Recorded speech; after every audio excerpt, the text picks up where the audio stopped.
Когда я росла в Украине, я часто приезжала к своей бабушке в деревню, в украинскую деревню, и они жили, у них был очень большой огород, и они выращивали очень много овощей, фрукты в своем огороде. Это всегда было свежие овощи, и таким образом они использовали эти все овощи и делали, откуда пошел этот борщ. То есть они брали свежие овощи с огорода и делали с этого суп. И это было настолько вкусно.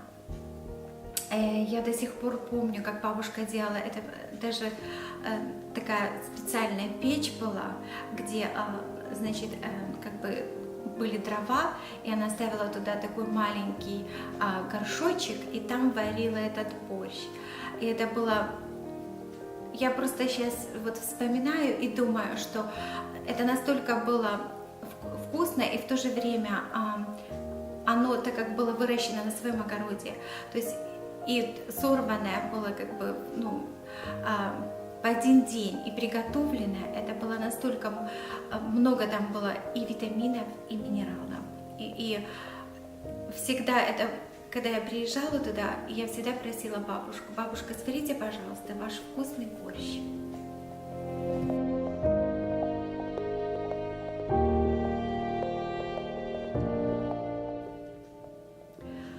И я продолжаю готовить те блюда, которые, я выросла в этом. Это украинская, русская кухня.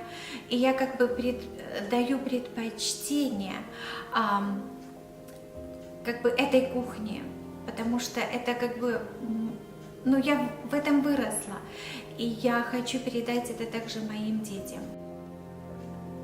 И я думаю, что для меня это важно, потому что я стараюсь готовить русскую, украинскую кухню дома и также этому учить своих детей. Это не только что вкусно и полезно, потому что я выросла в этом, и я хочу то, что через что я прошла, даже в этом, как в своей культуре, я хочу передать это детям, потому что это не только для того, что я считаю, что это полезно, но также, когда мы готовим вместе, то и потом мы вместе обедаем или ужинаем, это нас тоже объединяет как семью.